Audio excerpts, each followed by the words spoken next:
estamos diante de uma palavra que vai fortalecer a nossa fé.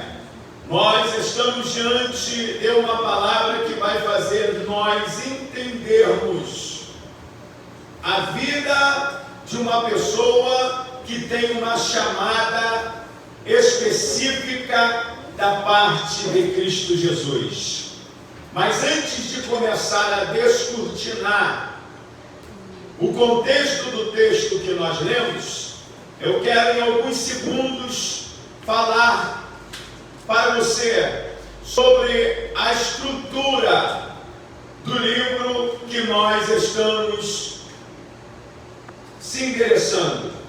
Atos dos Apóstolos é um livro de cunha importância para aqueles que entendem que fazem parte da comitiva dos discípulos de Cristo Jesus.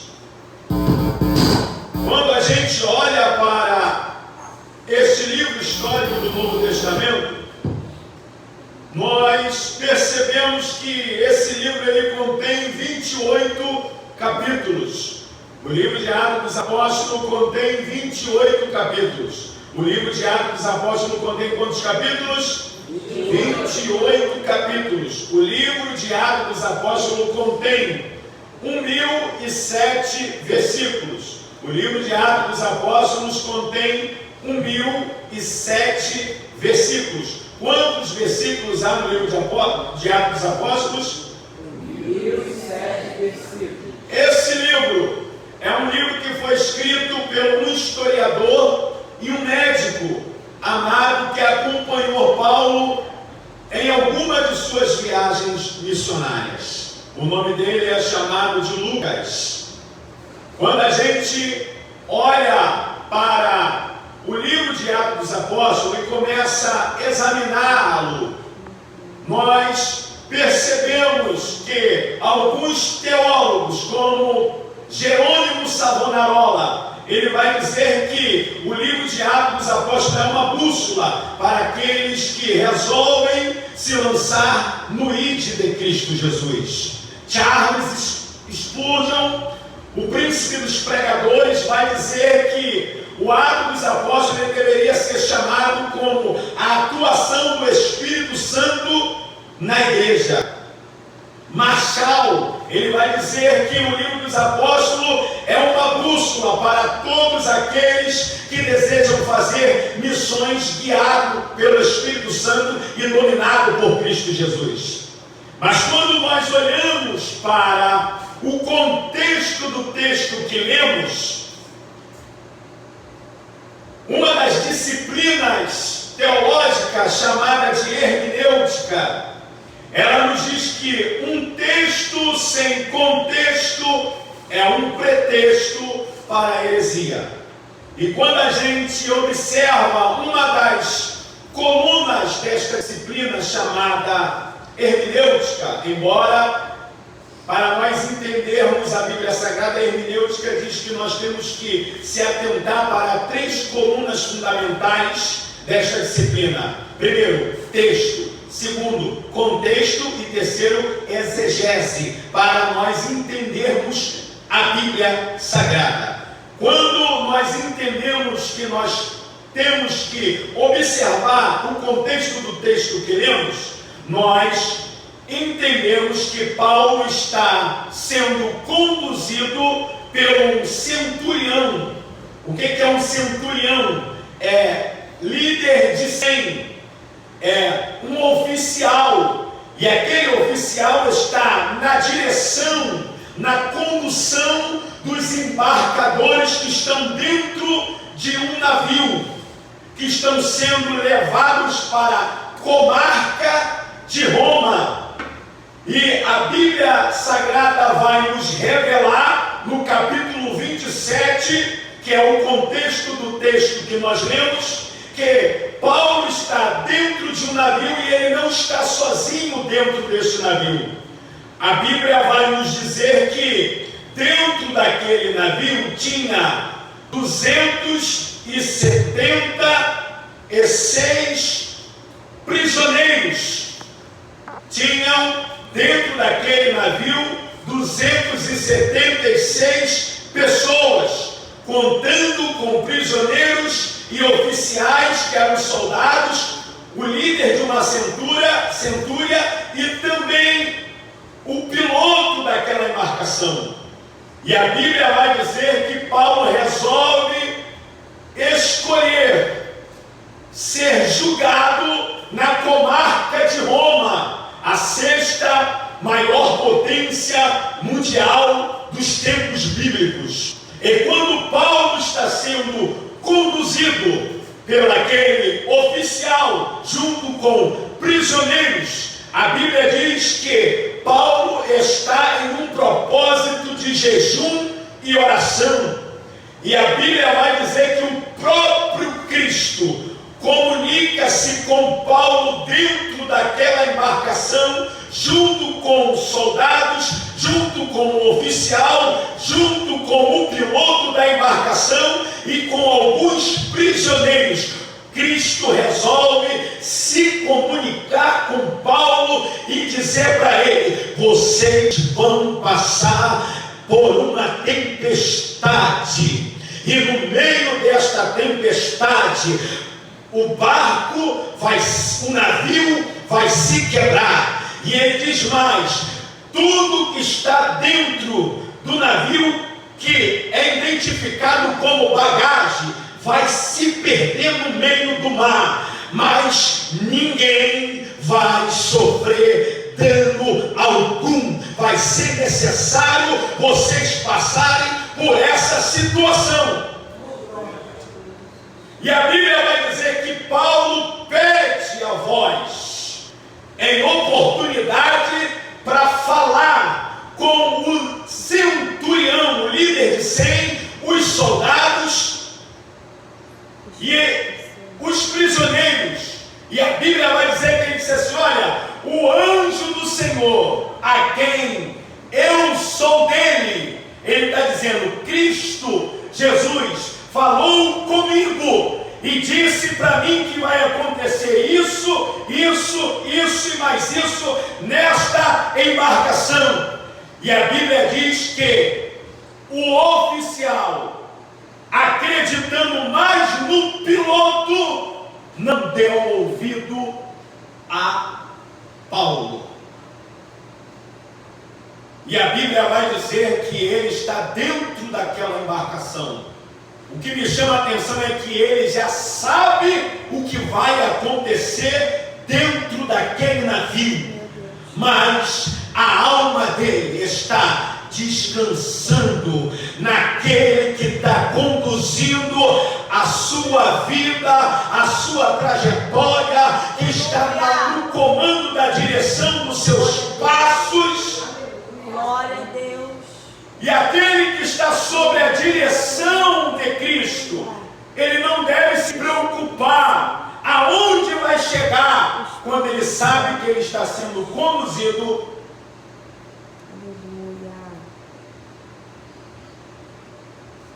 por Cristo Jesus. Tem muita gente que está correndo muito, mas não está chegando a lugar nenhum.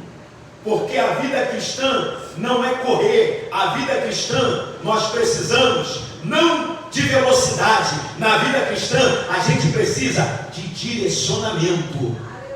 Glória a Deus. Nisso que se chama missões e missão, a gente não precisa correr. Tem muita gente que está dizendo, vamos avançar, vamos correr, mas só que ele está sem direção.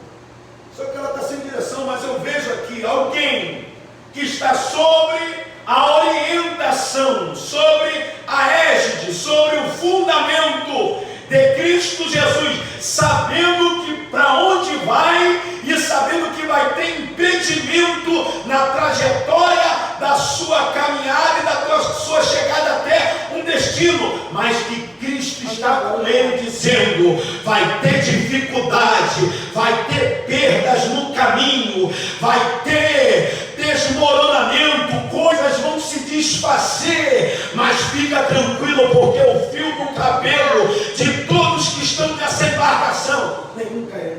Glória a Deus.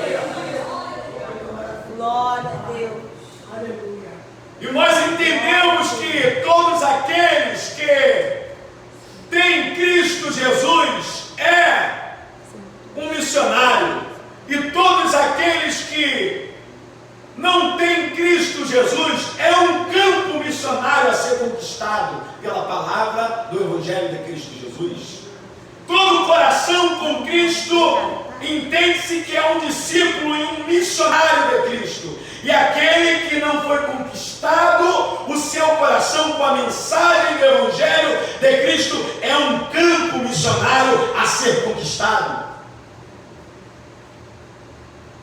E Paulo entende isso, e ele sabe que ele está indo a um determinado lugar com um propósito, mas mesmo entendendo que ele está indo para um lugar com um determinado propósito, não isenta de Cristo dizer para Paulo: antes de você chegar lá, existirá um processo, e ninguém que deseja ou estar guiado pelo Espírito Santo de Deus a chegar a um lugar onde um propósito divino será realizado, ele não está isentado, ela não está isentada de passar pelo caminho do processo, porque só alcança propósitos divinos na presença de Deus quando se sujeitamos aos processos que Jesus está permitindo a gente passar com Ele. Por isso, não tema, não se preocupe aos processos da vida que tu estás passando, porque o navio pode se quebrar, pode as bagagens se perderem, mas a chegada é garantida. A chegada é garantida. A chegada onde Cristo Jesus está nos conduzindo é garantido. E se Cristo Jesus está na nossa embarcação, não se preocupemos aonde iremos chegar quando nós sabemos que a direção não está nas minhas mãos. A direção não está sob o meu comando. A direção está sob o controle daquele que me resgatou das trevas e me transportou para a sua maravilhosa luz. A direção está sob aquele que disse: vinde a mim todos vós que estáis cansados e sobrecarregados, que eu vos aliviareis. A direção está sob aquele que disse: quem quiser vir após mim, negue-se a si mesmo, tome a sua cruz e siga-me. A direção está sobre aquele que disse que ele não é a calçada, ele é o caminho, ele é o caminho, ele não é a verdade de Aristóteles, ele não é a verdade de Confúcio, ele não é a verdade de Buda, ele não é a verdade, aleluia, de Sócrates, ele é a verdade que transforma o interior do homem, faz ele entender que ele é o nosso Salvador. Louvado é o teu nome, Deus. Ele é o caminho, a verdade e a vida. Ele é a vida para aqueles que vivem uma vida não insatisfeito com a vida que vivem. Quantas pessoas que estão vivendo, mas estão vivendo insatisfeito com a vida que vivem? Aí Jesus vem dizendo que ele é o caminho, ele não é a calçada, ele não é o atalho, ele é o caminho, ele é o caminho, ele é o caminho, ele é o caminho, você não entendeu? Ele é o caminho que os 12 discípulos Glória a Deus. não tiveram a capacidade de percorrer o caminho que ele está dizendo. Eu tenho que passar por um caminho que vocês não vão poder passar, mas que depois vocês vão entender o propósito do porquê ele é o caminho. Ele não é o caminho que Roma, a maior potência mundial nos tempos bíblicos, estava inventando as BR. Não, ele não é esse caminho. Não, ele é o caminho que conecta a alma do homem ao Deus Pai, que reconcilia o homem com Deus. Ele não é a verdade que os gregos se estribavam na sua sabedoria da filosofia moderna e da filosofia antiga. Não, Paulo disse que Deus resolveu pegar os sábios na sua própria sabedoria lá em Coríntios, capítulo 1, verso 17 em diante. E vai dizendo que a fraqueza dele é mais forte do que a força do homem. Eu não consigo enxergar um Deus fraco. Você consegue enxergar?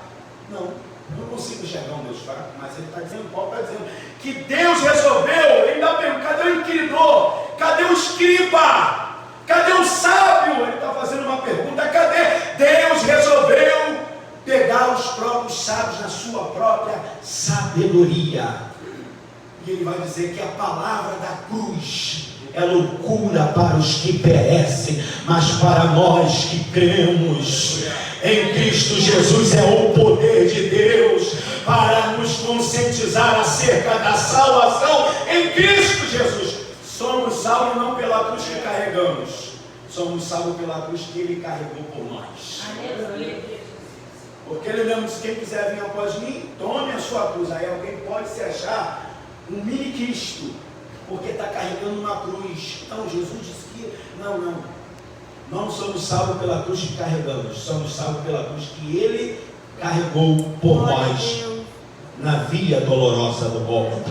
Quantos estão entendendo? Digo amém? Amém.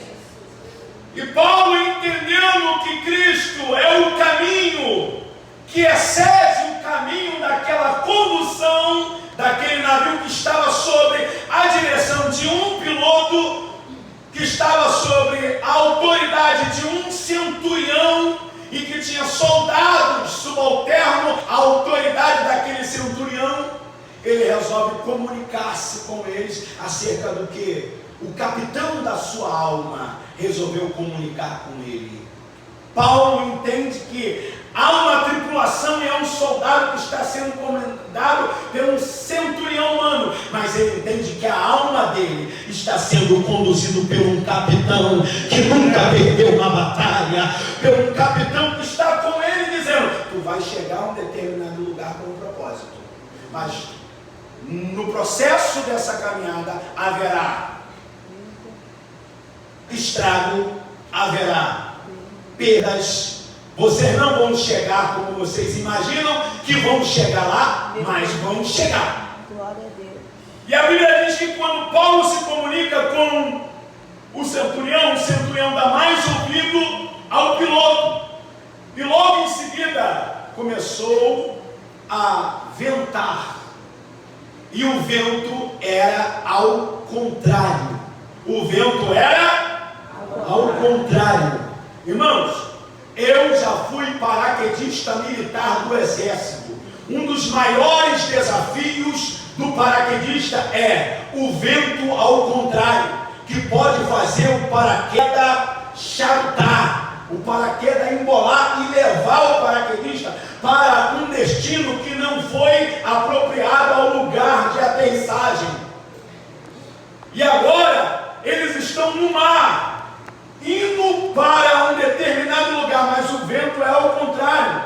O vento não está cooperando, o vento não está ajudando eles, o vento está balançando o navio de um lado para o outro, a ponto de um centurião que está no comando do navio, no comando da embarcação, conversar com o piloto e o piloto dizer assim: vamos colocar as bagagens para fora, vamos jogar as âncoras para fora, vamos jogar o peso que está desestabilizando a estrutura da navegação do navio para fora. E eles começaram a colocar coisas para fora, eles começaram a colocar coisas que estavam dentro do navio para fora. Aí começou as perdas, começaram a perder, o navio já começaram a perder, começaram a colocar coisas para fora do navio. E a Bíblia está dizendo que Paulo está observando aquilo. Começou a acontecer um incômodo, e no meio daquele incômodo, algumas pessoas começaram a ficar ansiosas. E é constatado hoje por alguns psiquiatras e psicólogos que, diante de uma ansiedade muito forte, alguns perdem a fome, outros têm um apetite desordenado, mas nessa ocasião eles perderam a fome, eles não comiam. E Paulo começou a perceber que eles perderam a fome. Paulo começou a observar o ambiente onde ele estava.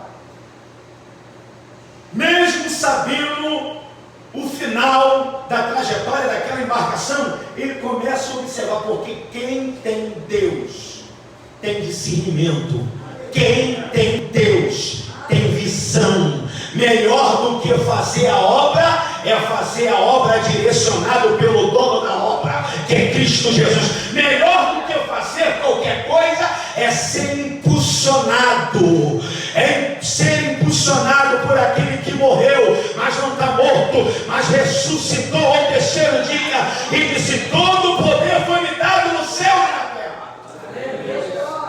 Melhor do que fazer qualquer coisa no reino é estar em plena conexão com o dono do reino. Aí isso me faz pensar: será que existe a possibilidade de estarmos trabalhando no reino, mas não estarmos conectados com o dono do reino? Será que existe a possibilidade de nós estarmos em uma embarcação que está sendo conduzida por alguém e nós estamos dentro dessa embarcação com um propósito, que é chegar em um lugar para pregar o Evangelho, mas quem está na direção da embarcação não está conectado com o dono do reino? Será que existe essa possibilidade? Será que existe a possibilidade de estarmos sendo conduzidos por alguém e esse alguém está trabalhando no reino, mas não está conectado com o dono do reino? Vou mais além: será que existe a possibilidade de estarmos em uma embarcação aonde o condutor não tem a sensibilidade e o entendimento de Cristo Jesus? Paulo começa a ver que eles começam a colocar algumas coisas para fora da embarcação. E a Bíblia vai dizer que Paulo, mais uma vez, toma a palavra e diz: olha, vocês não me ouviram. Vocês não me ouviram. Mas desta feita eu tomo a palavra mais uma vez e digo a vocês: fiquem em paz, alimentem-se, porque a embarcação vai se desfazer, a embarcação vai quebrar, as coisas que estão dentro da embarcação vão se perder, com exceção de nós. E Cristo vai permitir nós chegarmos aonde Ele já determinou para chegarmos. E a Bíblia diz que vem um vento chamado de Euroquilão.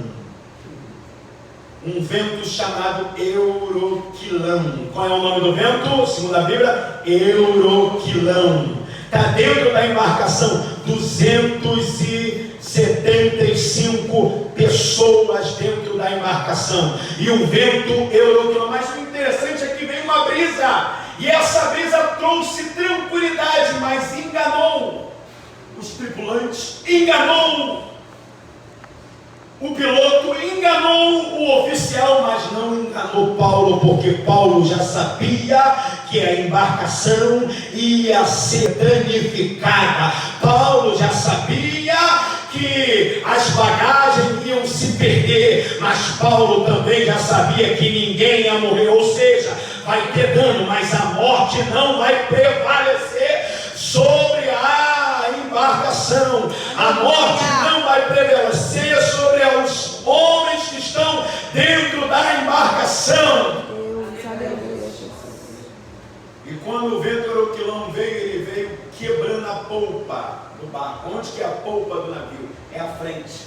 O navio começou a se desfazer na parte da frente para a traseira. E quando o povo começou a ver a polpa se desfazer e quebrar, ele falou assim: ó, o navio vai afundar. E agora, vamos fazer o quê? Vamos pular desse navio.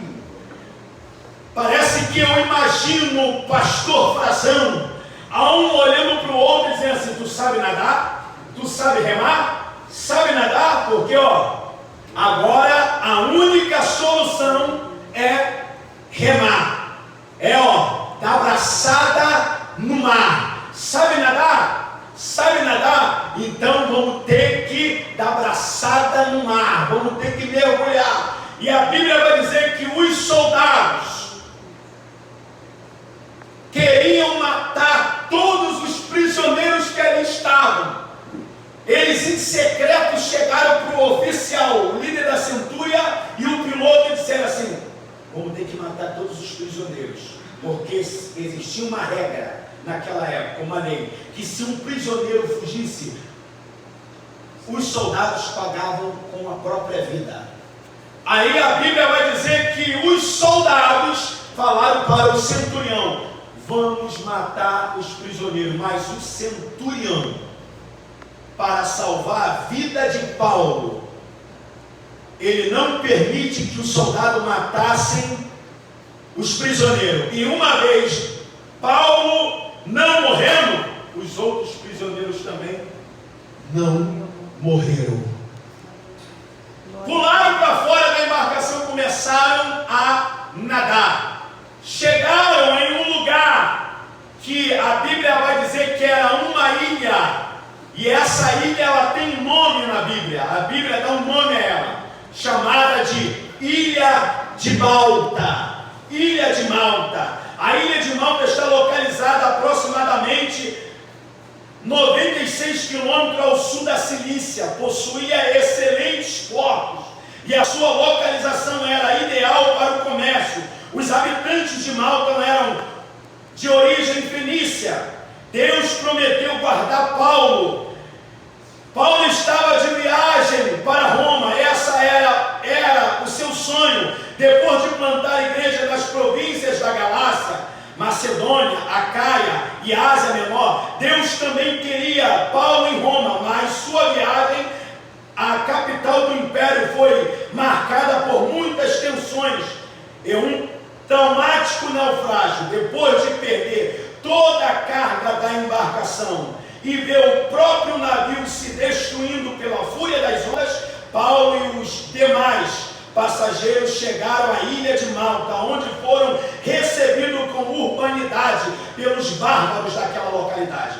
Molhados e com frio, encontraram uma fogueira acesa e calor para se aquecer. Além do capitão, do mestre do navio, 2 marinheiros da tripulação, havia naquele navio alexandrino mais 200 passageiros. Todos chegaram a Malta como náufragos, mas somente Paulo tomou a iniciativa para manter a fogueira acesa. Apenas Paulo juntou gravetos para lançá-lo no fogo. Talvez alguém argumente o que é um punhado de gravetos numa fogueira. O que é uma gota de água na imensidão de um oceano? O que é um gesto de amor num mundo de tanta indiferença? Quando Paulo ele sai junto com os prisioneiros e tripulantes de dentro daquela embarcação que estava se desfazendo por causa da tempestade, a Bíblia diz que eles vão nadando e chegam diante da ilha chamada Malta. E quando eles chegam ali, eles são recebidos por habitantes daquela região que a Bíblia vai chamar de bárbaros, um povo de uma outra etnia que falava um outro idioma. E só Paulo, a Bíblia diz que só Paulo consegue enxergar uma fogueira. Olha para cá. A fogueira, ela só é identificada como fogueira quando existe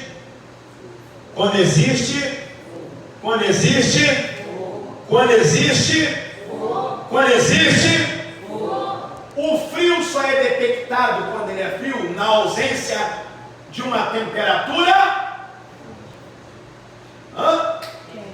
quente. Eles estão todos molhados. Imagine aquele vento. Como saiu dali, imagine, se tremendo. Mas quando Paulo sai dali, ele enxerga algo que ia sanar a necessidade da sensação térmica que eles precisavam.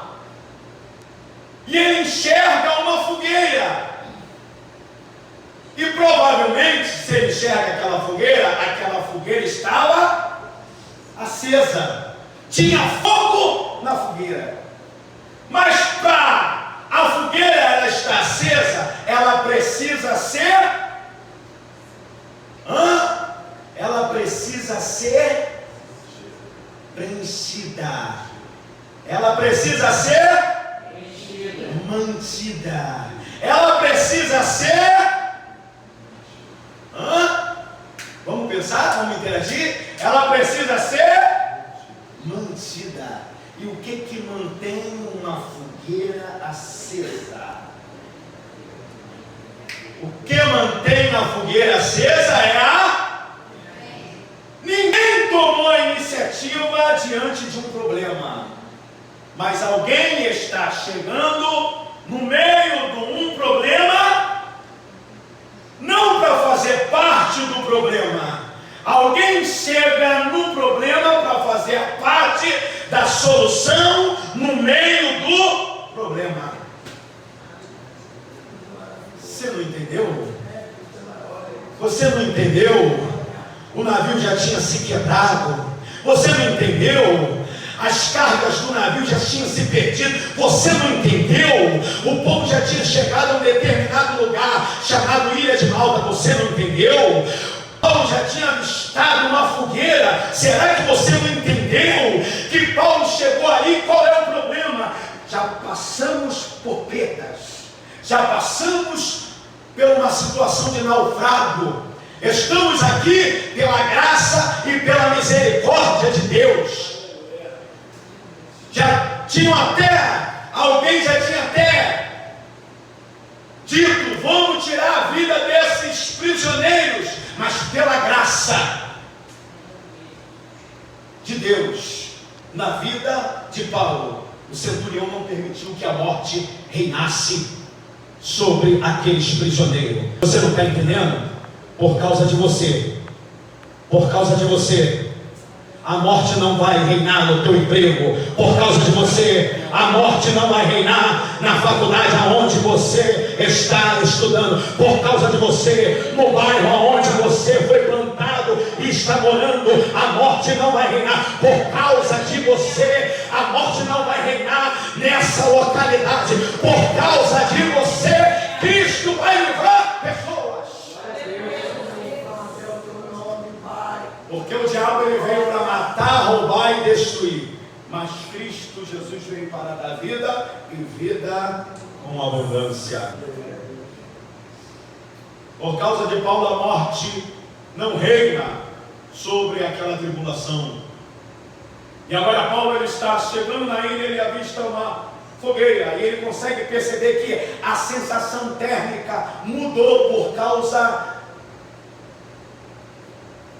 do frio, por causa que eles estavam molhados. O corpo agora está parado. Aí vem o vento, a brisa do mar, e eles começam a perceber a necessidade do calor, precisar de um aquecimento para a sensação do corpo molhado e com frio. Só que Paulo, vendo a situação dali, ele fala assim: não, eu vou fazer parte da solução no meio desse problema. Eu vou começar a catar gravetos para manter esse fogo aceso. Vou catar gravetos. Parece que isso não tem nenhuma importância. O que significa catar gravetos? É fazer a diferença quando uma necessidade está batendo na consciência, quando uma necessidade está sendo bem percebível diante dos nossos olhos. O que é catar gravetos? É atender a necessidade do problema no ambiente aonde você está. O que é catar gravetos? É preciso manter a chama acesa no âmbito de tanta indiferença no mundo onde vivemos, no mundo de indiferença na área do amor, no mundo da indiferença da área social, da área racial, no mundo de indiferença na área econômica, na área política. o que é catar gravetos? É fazer a diferença, é ser diferente de acordo com aquilo que a Bíblia diz que nós temos que ser. O que é catar gravetos? Catar gravetos é ser educado no meio de um oceano, de um mar, de pessoas mal educadas. Catar gravetos é ser gentil quando você habita no meio de muitas pessoas que não sabem o que é gentileza. Catar gravetos é orar quando para algumas pessoas orar já passou de moda, mas para nós que estamos ligados na rocha inabalável que é Cristo Jesus, orar para nós é o nosso combustível para manter a nossa conexão acesa com aquele que é o Criador dos céus e da terra. Glória! O que é catar gravetos? É manter a chama do Espírito de Deus aceso na nossa alma. Quando a indiferença da sensação térmica na área sentimental já não faz mais a diferença, ser verdadeiro, aí o combustível do Espírito Santo faz a gente andar na verdade e sermos sinceros diante do mundo que está mergulhado na mentira. O que é catar gravetos? É eu amar como Jesus disse que eu tenho que amar, é manter acesa do amor de Cristo, aceso no meu interior, e na proporção que essa chama está acesa, essa chama, ela revoluciona quem está próximo de mim, porque o fogo, ele alastra, o fogo acende, o fogo aquece, o fogo, ele purifica, o fogo arde. E catar graveto é manter a chama do Evangelho de Cristo Jesus aceso no nosso interior. Isso é permitir-se ser trabalhado por Cristo, para depois Cristo trabalhar conosco.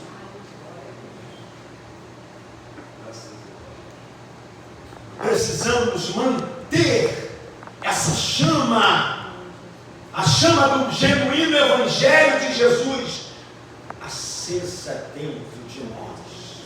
E na proporção que essa chama do Evangelho esteja acesa em nós, quem Deus permitir se aproximar de nós, no colégio, na faculdade, no curso, no bairro onde moramos, no pré-vestibular, no emprego, no trabalho, na rua onde moramos, sejam acendidos por essa chama que habita dentro de nós, porque nós não deixamos ela se apagar, a chama do genuíno Evangelho de Cristo Jesus, que aquece os indiferentes por causa da iniquidade. A Bíblia diz que por se multiplicar a iniquidade, o amor de muitos se esfriaria. Diante do mundo mergulhado na apostasia, no abandono da fé, ainda existe uma igreja que está preocupando-se em manter a chama do fogo do Espírito Santo através do Evangelho de Cristo Jesus acesa dentro de nós. Não deixa que nada apague de dentro de você essa chama de Cristo Jesus, esse amor que Cristo nos ensina, esse amor incondicional, essa graça que faz a gente entender que nós não somos sem graça. Sem graça é quando entendemos que o fogo está apagado. Sem graça é quando entendemos que estamos num lugar onde pessoas já estão indiferentes com a verdade de manter-se acesos no Evangelho de Cristo, diante de um naufrago, diante de perdas, diante de situação difícil. E ninguém faz nada. Ninguém faz nada para acender a chama, para manter a chama do Evangelho de Cristo Jesus aceso no nosso coração, no nosso interior. Quantos estão entendendo? Diga amém? Amém. A lição que Paulo nos ensina é que você precisa fazer a sua parte. Mesmo que ninguém o acompanhe nessa nobre atitude, faça a sua parte. Mesmo que ninguém colabore, faça a sua parte. Mesmo que todos o acusem por ter sido mordido por uma víbora, faça a sua parte. E o interessante é que tinha algo camuflado no meio daquelas cinzas. No meio daquelas cinzas tinha algo camuflado. Ali era um ambiente onde tinha, quando a gente estuda Marshall, um PhD, quando a gente estuda Norman Champlin, a gente consegue entender que ali era um ambiente que tinha muitas víboras venenosas. Mas quando Paulo resolve fazer parte da solução no meio do problema, aquela víbora é incomodada pela sensação térmica que está fazendo a diferença, porque alguém diferente chegou no lugar. Alguém diferente chegou naquele lugar. Ela estava acostumada a ficar ali, camuflada na sua prudência, ela acostumada a ficar ali. Mas quando chegou alguém que disse: não, vou manter esse fogo aceso. E toma gravetos, toma mais graveto, toma mais graveto, toma mais graveto. O fogo começou a se alastrar, o fogo começou a acender, a sensação térmica começou a ficar indiferente, começou a ficar quente, o negócio começou a esquentar. Aquela víbora, não é possível, alguma coisa está acontecendo diferente aqui nesse lugar. E chegou alguém que começou a pegar graveto e lançar naquele fogo. E quando aquela víbora percebeu que tinha alguém que estava acendendo aquele fogo, aquela víbora falou: tenho que parar. Eu tenho que parar. Esse rapaz que está resolvendo fazer parte da solução no meio do problema. E qual foi o ataque da víbora? Na mão. A Bíblia diz que conforme ele foi jogando graveto na fogueira, a serpente, a víbora, ela, na mão. E conforme ela agarrou, ela enrolou no braço. Ela enrolou, o texto diz, ela agarrou na mão e enrolou-se no braço. E você acha que Paulo ficou parado? A Bíblia diz que ele sacudiu aquela víbora. Ele sacudiu aquela víbora. E aonde ele jogou ela? No fogo. Jogou ela onde? No fogo. No fogo. Nesta noite, em nome de Jesus, receba a presença do Espírito Santo de Deus para fazer a diferença no meio dos indiferentes, concernente à presença de Deus, que traz melhoria no meio de um ambiente problemático. Ele joga aquela víbora na fogueira, e alguns dizem assim: a víbora é venenosa, em pouco instante ele vai morrer. Ele é picado pela víbora, pela serpente, mas o veneno da víbora não mata ele.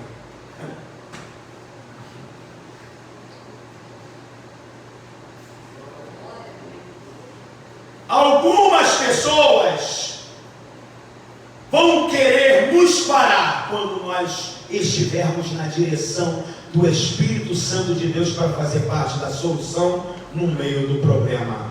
Vão até tentar nos envenenar. Oh, meu Deus do céu!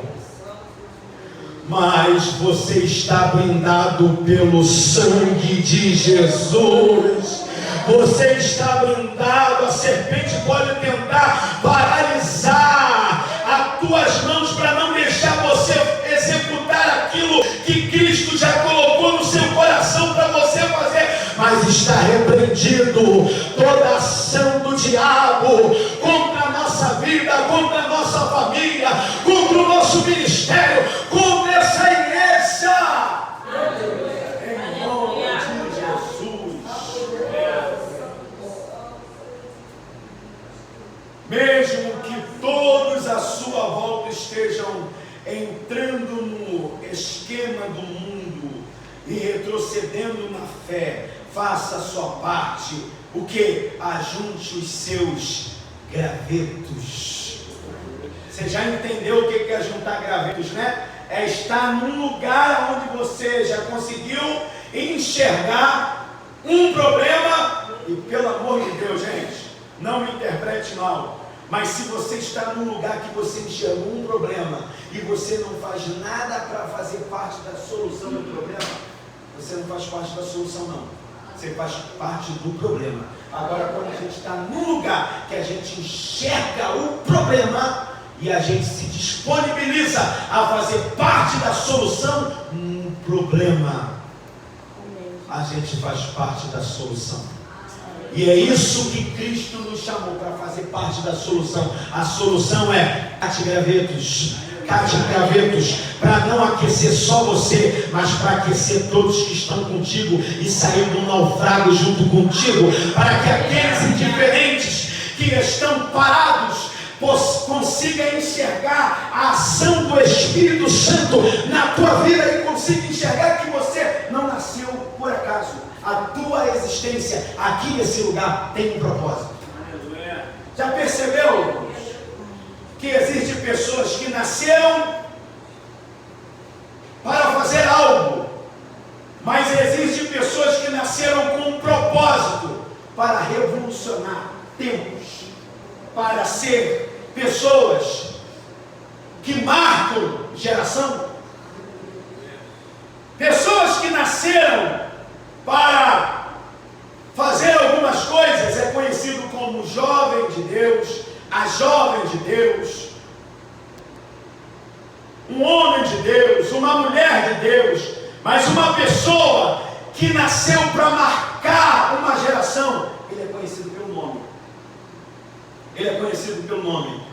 Alguém olha e diz assim: rapaz, essa pessoa tem fogo aceso dentro da sua alma, que atrai a nossa vida, uma coisa boa. Qual é o nome dele? Pastor Wagner. Qual é o nome dele? Pastor Frazão. Qual é o nome dele? Obreiro Marcelo. Qual é o nome deles? Da congregação da Assembleia de Deus do Laranjal. Tem pessoas que nascem para fazer algo, mas tem pessoas que nascem para marcar uma geração. E eles têm nome. Essas pessoas, a Bíblia dá nome a eles. Pessoas que nasceram, mas nasceram não só por nascer, nasceram com propósitos. E melhor do que existir, igreja, é existir sabendo qual é o propósito da nossa existência. Melhor do que você estar estudando naquela faculdade, cursando aquela faculdade, é saber qual é o propósito do porquê você está cursando aquela faculdade. Melhor do que você estar trabalhando em uma empresa, é você saber qual é o propósito do porquê você está trabalhando naquela empresa. Melhor do que estar aqui congregando, é saber o propósito do porquê Jesus te trouxe para cá, para congregar nessa igreja. Melhor do que você morar naquela rua onde você mora e residir no bairro onde você está residindo, é saber qual é o propósito do porquê você está morando naquela casa. Porque Deus não faz nada sem propósito. Tudo que Deus faz tem um propósito. Se nós temos conscientização disso, a nossa vida tem que ter propósito. E nós temos que entender o propósito que Deus tem na nossa vida, no mundo em que habitamos. Porque melhor do que viver é viver entendendo que a nossa vida tem um propósito. Será que você já entendeu o propósito de Deus na sua vida? Porque missão tem propósito. Missão inclui propósito. Quando estudamos missões, a gente entende que missões é percebidas em várias áreas que envolvem a vida do discípulo, mas 3 delas são mais faladas. Missões está nos lábios daqueles que pregam, nas mãos daqueles que contribuem e nos joelhos daqueles que oram. E muitas das vezes, quando nós oramos por alguém, o alguém pelo qual nós oramos nunca vai saber quem somos nós, quem foi a voz que orou por ele e por ela. Mas o nosso clamor teve um propósito. Quantos estão entendendo? Digo amém. Nós somos fruto de joelhos anônimos e de voz que nós nem sequer, nem conhecemos, nunca vimos, mas que um dia, quando ouviu o nosso nome, oraram por nós e clamaram pela nossa vida. E essa chama continuou acesa e se acendendo e se espalhando. E aqui nós estamos motivados por essa chama do Espírito Santo de Deus. Então, não deixemos esse fogo se apagar. Catemos gravetos para manter a chama do fogo aceso, aquecendo os indiferentes no meio do problema, nós fazendo parte da solução. As palmas adoram o nome do Senhor Jesus nessa noite.